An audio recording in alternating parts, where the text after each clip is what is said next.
capítulo número 6. Aos Hebreus, capítulo número 6. No versículo de número 9, lemos a seguinte escritura sagrada: Mas de vós, ó amados, esperamos coisas melhores. Esperamos coisas melhores. E coisas que acompanham a salvação, ainda que assim falamos. Quanto mais lemos a palavra de Deus, a Bíblia, mais Ele se revela a nós, mais Ele fala conosco. Quanto mais lemos a palavra do Senhor Deus, mais achamos em nós motivos para mudanças. Mais achamos em nós motivos para mudanças. Por isso é que está escrito no livro dos Salmos, no capítulo 119. Escondi, ó Senhor, a tua palavra no meu coração, para eu não pecar contra ti. Nesta semana eu cometi um pecado. Nesta semana eu cometi uma falta. Eu me reuni com duas pessoas, não vou declinar os nomes delas, seria falta de ética. E naquela reunião eu fiquei irado. E naquele momento de ira, eu disse palavras que ofenderam aquelas duas pessoas. Depois daquela reunião, eu fui refletir acerca do que Deus fala conosco na sua palavra, a Bíblia. E imediatamente eu passei uma mensagem de celular para aquelas duas pessoas, dizendo a elas: olha, eu reconheço que fiquei irado com vocês quando conversei com vocês. E por essa razão, eu venho pedir o perdão de vocês. Espero que elas tenham me perdoado. Elas ainda não devolveram a mim aquela mensagem, uma resposta daquela mensagem. Mas o texto que nós lemos, aos Hebreus capítulo 6, no versículo 9 diz: de vós, inclusive de mim, José, Clarimundo, César, de vós, ó amados, esperamos coisas melhores. Esperamos coisas melhores. De um cristão verdadeiro, vigilante, e eu não vigiei naquele momento. De um cristão verdadeiro e vigilante, se espera boas coisas. Coisas melhores, como nos diz o texto. Coisas que acompanham a salvação, próprias de uma pessoa salva. O que é uma pessoa salva neste contexto? Uma pessoa liberta das coisas deste mundo vil, perdido, tenebroso. Coisas que acompanham a salvação. e especialmente de mim como pastor. Veja aí na carta aos Hebreus, capítulo 4, por favor. Versículo número 13. Capítulo 4, aliás, versículo 14. Aos Hebreus, capítulo 4, versículo 14. Visto que temos um grande sumo sacerdote, Jesus, Filho de Deus, sumo sacerdote, grande sacerdote, poderoso sacerdote que penetrou nos céus, retenhamos firmemente a nossa confissão. Retenhamos firmemente a nossa confissão de fé nele. Nele quem? Neste grande sacerdote, neste grande sumo sacerdote, neste poderoso sumo sacerdote. Devemos reter de maneira firme a nossa confissão de fé. E a nossa confissão de fé inclui amar as pessoas incondicionalmente. Inclui amar as pessoas em todo o tempo, em todas as circunstâncias. Veja o versículo seguinte, por favor, número 15. Porque não temos um sumo sacerdote que não possa compadecer-se das nossas fraquezas. Porém, temos sim um sumo sacerdote que, como nós, em tudo foi tentado, mas sem pecado. Este versículo nos mostra que até Cristo esteve sujeito à tentação. Essa palavra nos mostra que Cristo em tudo, tudo é tudo, foi tentado. Assim como nós, diz o versículo, como nós somos também tentados. Em tudo somos tentados. Somos tentados a não compreender uma pessoa, foi o meu caso, naquela reunião com aquelas duas pessoas nessa semana. Somos tentados a impor às pessoas a nossa vontade, como se a nossa vontade fosse a melhor de todas. A palavra de Deus diz que em tudo somos tentados. A diferença entre nós e Cristo, o nosso grande sumo sacerdote, o nosso poderoso sumo sacerdote, a diferença é que ele, diz o versículo 15, não pecou em nada, não errou em nada, não falhou em nada, não cometeu nenhum pecado quando Cristo fora tentado. Mesmo nas confrontações, como por exemplo, nesta semana eu fui confrontado por aquelas pessoas. Cristo não cometeu nenhum pecado. Então, a nossa confissão de fé nele deve permanecer firme. Por quê?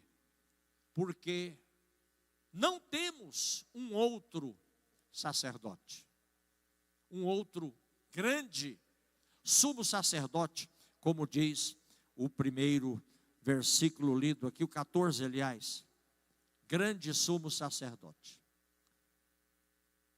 Meus queridos, o versículo de número 16 diz: cheguemos, pois, com confiança, cheguemos, pois, com fé, cheguemos, pois, sem medo. Com confiança significa sem medo, ao trono da graça. Ao trono da graça. Para quê? Para que essa confiança, para que essa fé, para que não medo. Devemos chegar assim ao trono da graça, para que possamos alcançar misericórdia e achar graça, a fim de sermos ajudados em tempo oportuno. Há muito eu tenho aprendido isso. Chegar com confiança, chegar com fé, chegar sem medo, sem temor, chegar assim ao trono da graça de Deus. Para quê? Chegar com essa confiança, para que eu possa alcançar, para que nós possamos alcançar misericórdia. O que é misericórdia? É o cardio de Deus, córdia, favorável a nós nas nossas misérias. Favorável a nós nas nossas misérias. E nossas misérias são semelhantes àquelas misérias do apóstolo Paulo. O apóstolo Paulo disse na carta aos Romanos, capítulo 7, miserável homem que eu sou. E eu nessa semana tive que dizer, miserável homem que eu sou.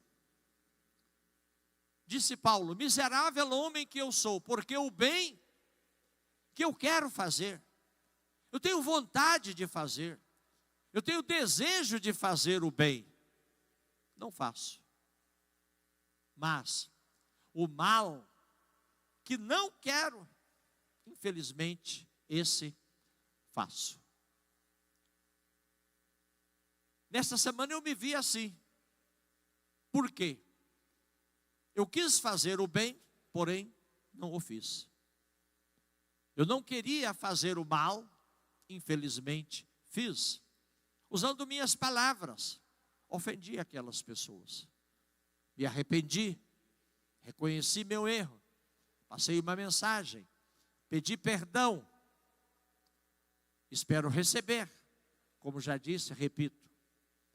A palavra de Deus diz que nós devemos chegar com confiança, com fé, sem medo, ao trono da graça. Deve ser sempre assim. Para quê? Para que possamos alcançar misericórdia, para que possamos achar graça e sermos ajudados. Deus quer ajudar-nos. Ele quer ajudar a mim, Ele quer ajudar a você, Ele quer ajudar a todos os seus filhos. A todos. Mas a palavra nos encaminha para Deus. A palavra nos estimula a irmos a Deus. Como? Com confiança. Com confiança. Chegarmos ao trono da sua graça. Por quê? No trono da graça divina, há misericórdia. Há misericórdia. E no livro das Lamentações, do profeta Jeremias, está escrito que as misericórdias do Senhor elas são a causa de não sermos consumidos pela ira de Deus. As misericórdias do Senhor se renovam para nós a cada manhã, Então, a palavra nos encaminha a Deus, nos estimula a irmos a Deus, assim, com confiança, com fé, sem medo, sempre assim. Chegarmos assim ao trono da graça, para alcançarmos misericórdia. O Senhor quer fazer novas as suas misericórdias para nós, a cada manhã, a cada dia. E nessa semana eu me vi necessitado das misericórdias do Senhor, como estou relatando a vocês. Acharmos graça, o que é graça? Favor que a gente não merece, algo que a gente não merece, não há méritos em nós, não é? Todavia, o Senhor nos favorece, nos beneficia, nos abençoa, se compadece de nós. Em tempo oportuno, ou seja, quando a gente precisa. Tempo oportuno significa na hora que você precisar. Na hora que você precisar, e nesta semana eu precisei. Como deve ser a nossa vida? Semelhante à de Cristo. Somos cristãos. Como deve ser a nossa vida?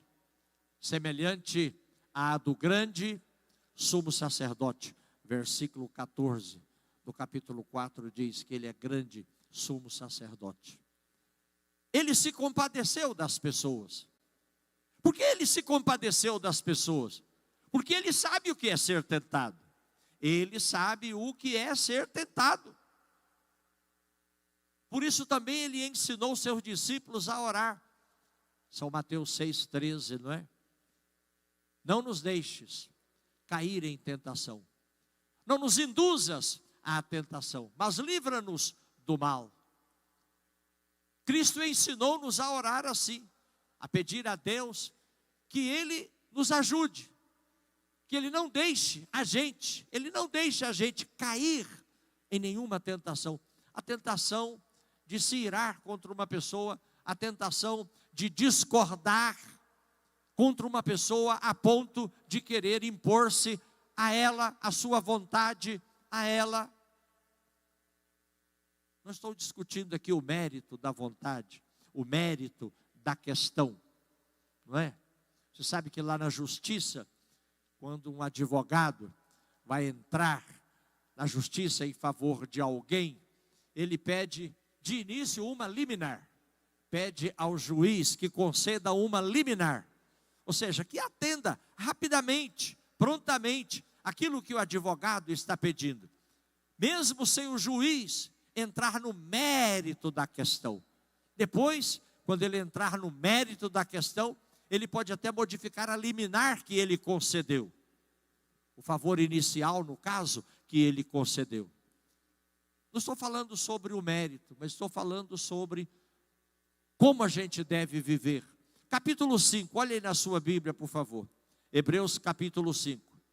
Porque todo sumo sacerdote, quem foi o primeiro sumo sacerdote? O primeiro grande sacerdote, o primeiro sacerdote maior, chefe, foi Arão, irmão de Moisés.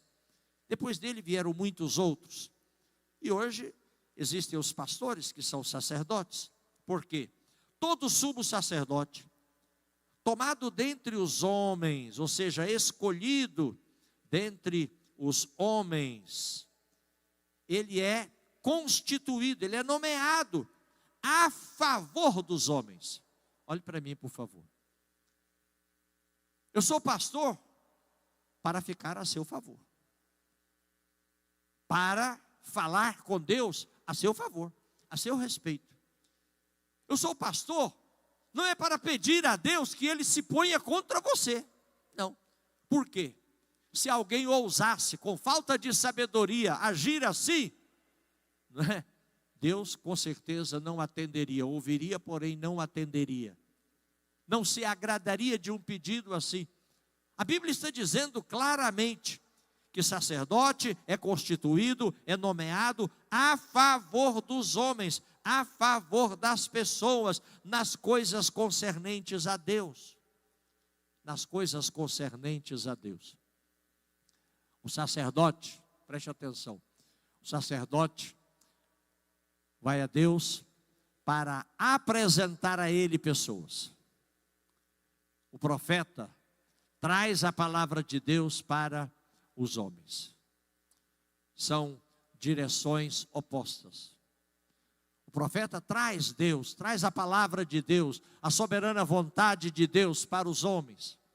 O sacerdote vai a Deus para interceder, interpor-se, para interceder a favor dos homens.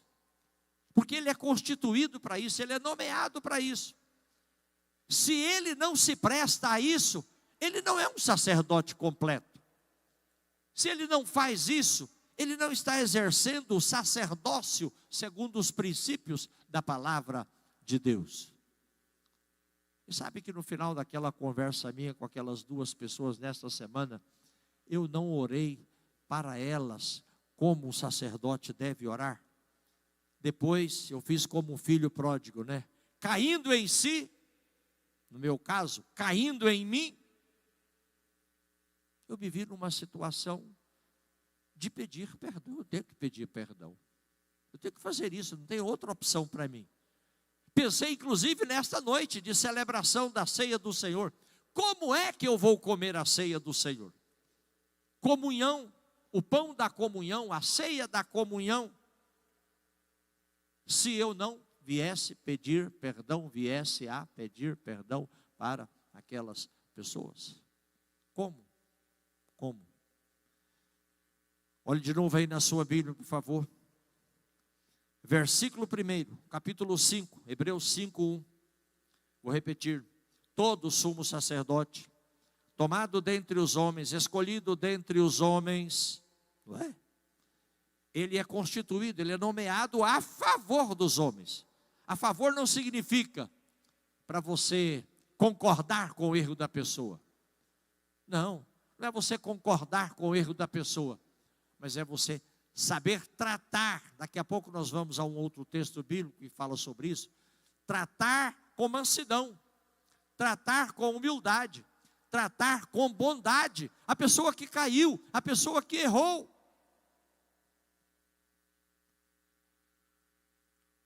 É constituído a favor dos homens nas coisas concernentes a Deus, para que ofereça dons, ou seja, ofertas e sacrifícios pelos pecados. O sacerdote fazia isso. Versículo 2: e possa compadecer-se ternamente dos ignorantes e errados. Pois também ele, o próprio sacerdote, ele mesmo está rodeado de fraqueza. Por isso, por esta causa, por esta razão, por este motivo, o sacerdote deve, tanto pelo povo, como também por si mesmo, fazer oferta pelos pecados. Então, queridos, diante da palavra de Deus, e diante de um outro texto que eu quero compartilhar com vocês nessa noite, abra sua Bíblia, por favor, na carta de Paulo aos Gálatas. Eu disse e vou repetir, quanto mais a gente se põe a ler a palavra de Deus, mais Deus se revela a nós, mais Deus fala conosco, mais Ele requer muitas coisas de nós, para o nosso próprio bem, não é?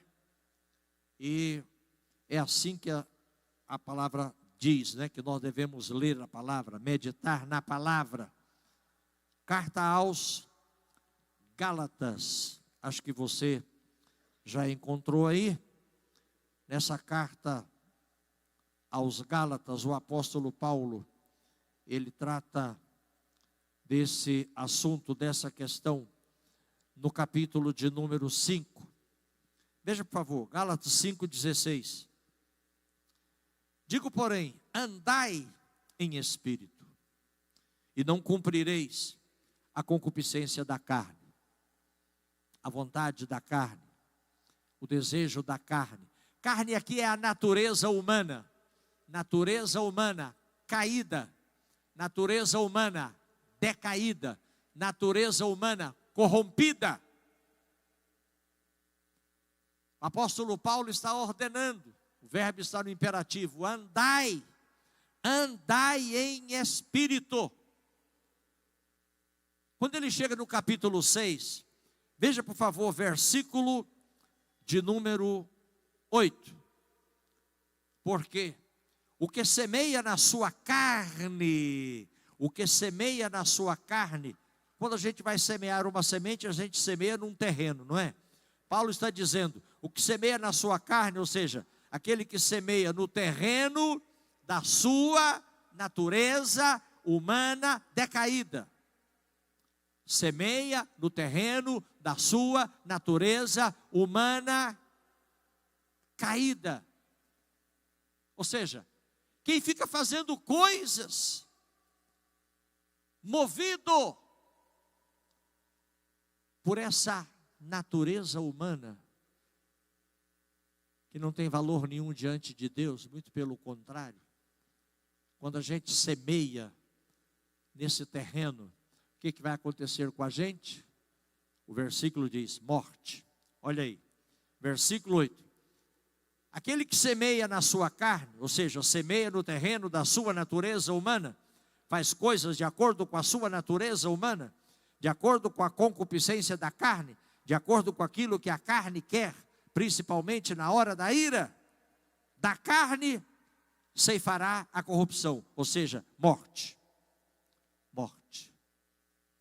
Versículo 8, a parte B diz: mas o que semeia no Espírito, ou seja, no terreno do Espírito de Deus, ou seja, faz coisas segundo o Espírito de Deus, segundo a soberana vontade de Deus, boa, agradável e perfeita vontade de Deus, ceifará a vida eterna. Por isso no capítulo 5, versículo 16, ele diz: andai em Espírito. E no versículo de número 8 do capítulo 6, ele diz: semeie no terreno do Espírito. Ou seja, fale de acordo com o Espírito de Deus, haja de acordo com o Espírito de Deus, reaja de acordo com o Espírito de Deus, ensine de acordo com o Espírito de Deus, trate as pessoas de acordo com o Espírito de Deus. Andar em Espírito, semear no terreno do Espírito, segundo os princípios da palavra de Deus. Olhe no capítulo 6, por favor, Gálatas capítulo 6. Irmãos, se algum homem, ou seja, se algum crente, está falando a crentes, irmãos, se algum crente, um homem, uma mulher, chegar a ser surpreendido em alguma ofensa, chegar a ser apanhado em alguma falta, pego em alguma falta, algum erro, vós que sois espirituais, vós que já tendes aprendido a andar no Espírito, vós que sabeis que deveis semear no terreno do Espírito de Deus, vós que sois espirituais, encaminhai o tal, tratai dele, ajudai-o com espírito de mansidão, com espírito de mansidão, ou seja, com humildade, olhando por ti mesmo, para que tu não sejas também tentado. Vejam o seguinte, Paulo está terminando essa carta aos cristãos da Galácia, dizendo a ele: irmãos, eu quero finalizar essa epístola, terminar essa carta, eu quero concluí-la falando sobre aquilo que mais agrada a Deus para vocês, tá? Vocês precisam ser sensíveis às faltas das pessoas. Vocês precisam ajudar as pessoas, encaminhar as pessoas, ajudar as pessoas. E não é de qualquer maneira, mas com espírito de mansidão. Cristo disse, está lá em Mateus 11, né? Aprendei de mim que sou manso e humilde de coração. Às vezes a gente pega um filho numa falta, um filho, estou dando um exemplo, mas pode ser qualquer outra pessoa, e a gente não quer encaminhar aquele problema, a gente não quer tratar daquele problema, a gente não quer ajudar aquele filho, não quer ajudar aquela pessoa com espírito de mansidão. Não é? Não é com espírito de mansidão, mas a Bíblia diz, tem que ser com espírito de mansidão, com humildade, olhando por ti mesmo. Será que é somente um filho que erra? Será que o pai também não erra? Será que a mãe também não erra? Será que o pastor também não erra? O pastor errou essa semana e errou feio. Por isso estou aqui fazendo a confissão. Estou aqui mostrando para vocês. Estou dizendo que me arrependi. Veio à minha mente, não se ponha o sol sobre a sua ira. José Clarimundo César. Não se ponha o sol sobre a sua ira. Passa a mensagem. Peça perdão. Resolva o problema. Você é sacerdote para compreender as pessoas, para ajudar as pessoas, para levá-las a Deus, para interceder por elas. Você também está sujeito a errar. Compadeça-se, compadeça-se. Gálatas capítulo 6, versículo 2 diz assim, olha aí. Levai as cargas uns dos outros, e assim vós cumprireis a lei de Cristo. Você poderia dizer assim, mas pastor José Clarimundo, cada um não deve levar a sua carga? Claro, cada um deve levar a sua. Veja o versículo de número 5. Cada qual levará a sua própria carga. Você tem um problema? É uma carga para você? Você tem uma dificuldade? Você vem tendo uma luta, uma tribulação, sei lá o que? É sua carga? Leve-a. Leve-a. Até que uma hora você seja livre dessa carga. Paulo um dia passou a ter uma carga, não é? E ele diz, olha, eu conheço um crente, conheço um homem, que foi arrebatado até ao terceiro céu. Foi lá no terceiro céu. E lá, ele teve uma visão, ele viu coisas tão impressionantes, tão maravilhosas, que depois que ele chegou aqui, eu não sei se ele foi levado lá para o terceiro céu, não sei se foi no corpo, não sei se foi apenas uma visão que ele teve e o corpo estava aqui na terra, mas eu sei que aquele crente, aquele homem, quando ele voltou, ele disse, olha, as coisas que eu vi são tão impressionantes que eu não posso contar para vocês. Mas esse mesmo Paulo, entendeu? Que diz, olha, essas coisas tão impressionantes, essas visões, essas revelações que eu tive, entendeu? Aí eu falei, eu tive, né? Eu tive. Porque tem um versículo que ele fala assim, me foi dada a revelação, me foi dada a visão. Então ele começa a falar acerca de um cristão, acerca de um homem, depois ele fala assim, me. E esse pronome oblíquo tem a ver com a primeira pessoa, né? Eu. Então ele está falando dele mesmo, o que aconteceu com ele. Apesar de tudo isso, preste atenção, ele diz, olha, Deus deixou Satanás jogar contra mim um espinho na minha carne. Ele usou um demônio, Satanás usou um demônio, um anjo dele, e lançou um dardo contra mim, sabe? E na minha carne tem uma doença dolorosa, um espinho que me causa dor. Ai meu Deus, e eu já pedi para Deus me livrar desse espinho, dessa coisa dolorosa que vive me causando dores. Sabe o que Deus falou para mim? Ele disse, a minha graça te basta. A minha graça te basta. Meu poder vai se aperfeiçoar para você, tá certo? De maneira graciosa. Não é apenas isso que vai estar em você, mas o meu poder vai estar operando em você. A minha graça vai estar operando em você. Quem pode dizer amém? Cada um deve levar a sua carga. Paulo levou a dele. Olha de novo aí, Gálatas capítulo 6, versículo 5. Cada qual, cada um, cada crente, levará a sua própria carne. Agora, quando a gente se reúne para a ceia do Senhor, noite de comunhão, noite de coinonia, noite de comunhão, de comermos juntos o pão, como irmãos, a palavra é, leve a carga do seu irmão também. Leve a sua e leve a do irmão também. Pastor do céu, mas a minha carga já está pesada, ainda tem que levar a do irmão? Tem. Cada um deve levar a sua. Eu devo levar a minha, você deve levar a sua, mas eu preciso também ajudar você a levar a sua carga. Gálatas 6:2, levai as cargas uns dos outros, e assim cumprireis a lei de Cristo. Qual é a lei de Cristo? É a lei do amor.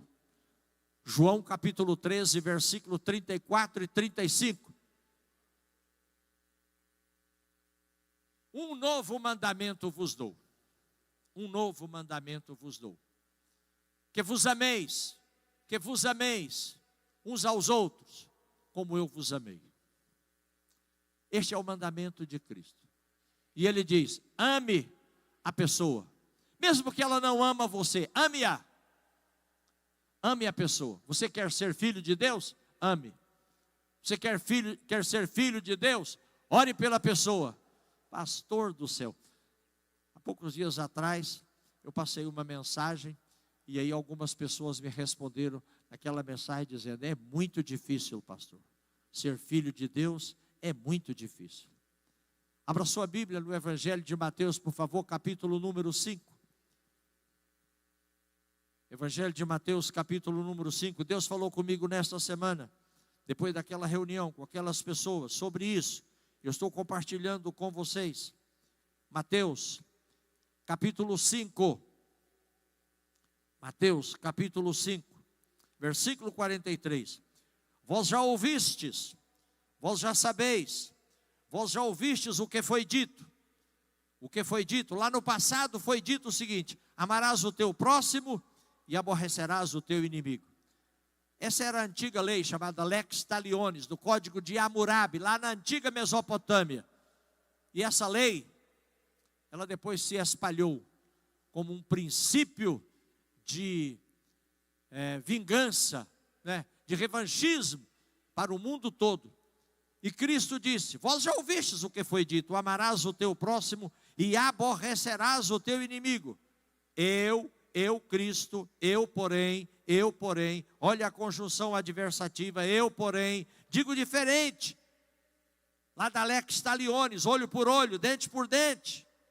Eu digo o seguinte: amai a vossos inimigos. Alguém falou assim: pastor do céu, mas tem que amar os inimigos. Tem. Bendizei os que vos maldizem. Alguém falou mal de você? Fale bem acerca dela. Fazei bem, fazei bem. E Paulo diz em Gálatas 6:9, não nos cansemos de fazer bem. E sabe que essa semana eu estava me cansando de fazer bem para aquelas pessoas? Cristo diz: fazei bem aos que vos odeiam e orai pelos que vos maltratam e vos perseguem. Para quê? Para quê? Versículo 45, para que sejais filhos de Deus. Para que sejais filhos de Deus. Não basta, sabe? Olha aqui, eu dizer assim: eu sou filho de Deus. Por quê? Recebi dele o espírito de adoção de filho. Romanos capítulo 8, versículo 15 e 16. É verdade. Você é filho de Deus. Você recebeu dele o espírito de adoção de filho. Mas, como filho, e para continuar a ser filho, você tem que fazer o que nós acabamos de ler. Orar pelas pessoas. Tem gente falando mal de você, fale bem dela. Tem gente maltratando você, trate bem essa pessoa, para você continuar a ser filho de Deus. Quem pode dizer amém? Gálatas 6, vamos caminhar para o encerramento. Gálatas 6, versículo 2, então. Elevando as cargas uns dos outros, é compreendendo uns aos outros, é ajudando uns aos outros, é apoiando uns aos outros, não é?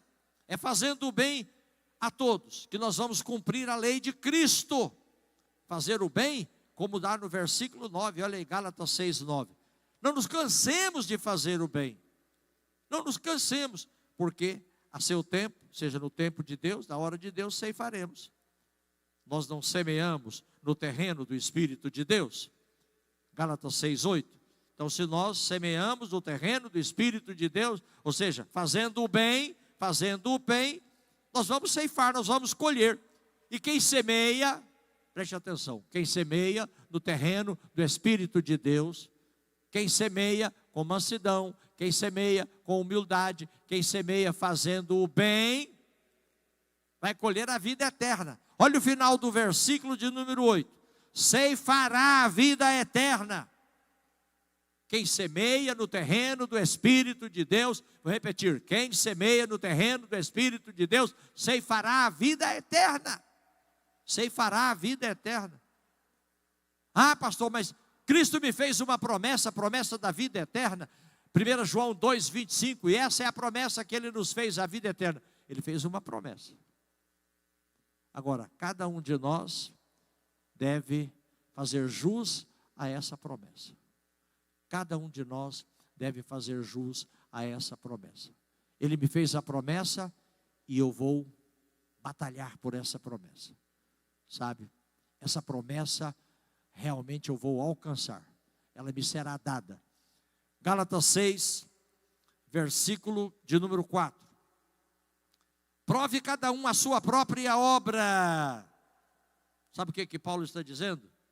Examine, José Clarimundo César, você mesmo, você próprio, o seu modo de agir. Está dizendo para você, examine você mesmo, o seu próprio modo de agir. Como é que você age com o seu cônjuge? Examine o seu modo de agir. Como é que você age com as pessoas da família, de dentro da família, de fora da família?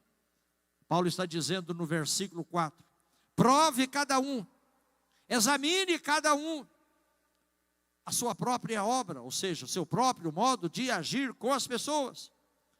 E se você se ver aprovado, não, o meu modo de agir com as pessoas é um modo divino, é um modo santo, sabe?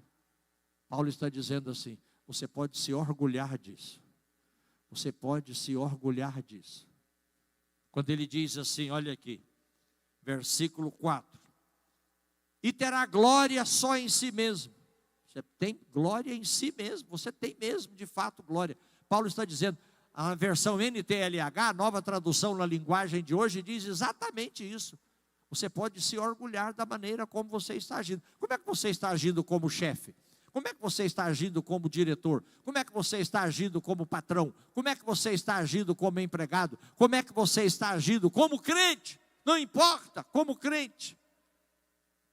O apóstolo Paulo está dizendo isso, né? Que a gente tem que examinar o nosso próprio modo de agir com relação às pessoas. Versículo 7. Aliás, versículo 6 diz: aquele que é instruído na palavra, ensinado na palavra, reparta de todos os seus bens com aquele que o instrui. Paulo está dizendo, você tem um pastor que ensina a palavra para você? Que instrui você, que ensina a palavra? Então esse pastor é digno do salário, é digno da prebenda. É o que ele está dizendo aqui. O obreiro que instrui, que ensina a palavra, que reparte, né, a palavra, você tem que repartir com esse obreiro, com esse pastor, dos seus bens. Ou seja, você entrega os seus dízimos na casa do Senhor, os dízimos do Senhor, a oferta para os projetos da igreja, inclusive para pagar a prebenda do pastor. Está na Bíblia. E não é só esse versículo, a gente poderia ficar aqui a noite toda falando sobre isso. Não é o tema dessa noite. Versículo 7, não erreis. Deus não se deixa escarnecer. Em outras palavras, de Deus não se zomba.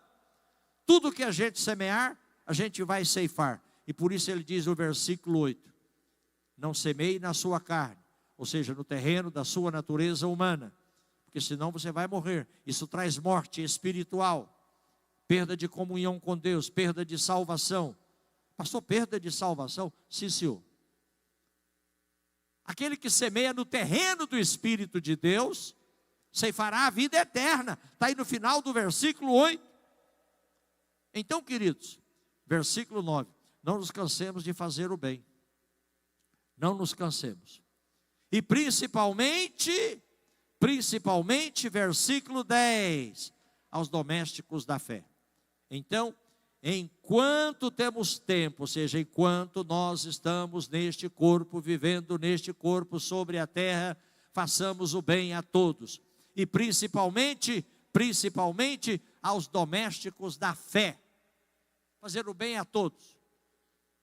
Esses dias eu estava com o pastor Carlos Marcos, diretor administrativo da nossa igreja, eu e o pastor Paulo Sartim e o pastor Carlos Marcos, indo aqui numa empresa em Anápolis. Ele parou o carro num sinaleiro ali, num farol, e veio lá uma pessoa pedindo alguma coisa. Ele pegou um pacote de macarrão, com um versículo que ele digitou no computador, imprimiu lá na impressora, colou lá no pacote de macarrão e entregou aquele pacote de macarrão para aquela pessoa. Ele disse que vai lá da distribuidora e compra um pacote lá, não sei de quantos quilos de macarrão. E eu vi lá no carro dele, né? Ele para numa esquina, alguém pede uma coisa, ele, macarrão. Outro pede outra coisa, ele, macarrão. Outro dia ele foi doar macarrão, alguém falou, não, eu não quero macarrão não, eu quero é dinheiro. Foi assim, pastor Carlos? Desse jeito. Por quê? Pessoa que não quer macarrão, não quer comida, quer dinheiro, muito provavelmente essa pessoa quer comprar droga. Muito provavelmente essa pessoa quer comprar droga. Então, queridos, temos que fazer o bem a todos, não é? Mas principalmente aos domésticos da fé. Principalmente aos domésticos da fé. Eu pedi perdão para Deus pela feiura que eu fiz nessa semana. Tá certo? E a Bíblia diz que aquele que confessa e deixa, alcança a misericórdia. E quero que também vocês perdoem o pastor de vocês, porque eu fui grosseiro nessa semana. Eu não deveria ter agido daquela maneira. Quem pode dizer amém?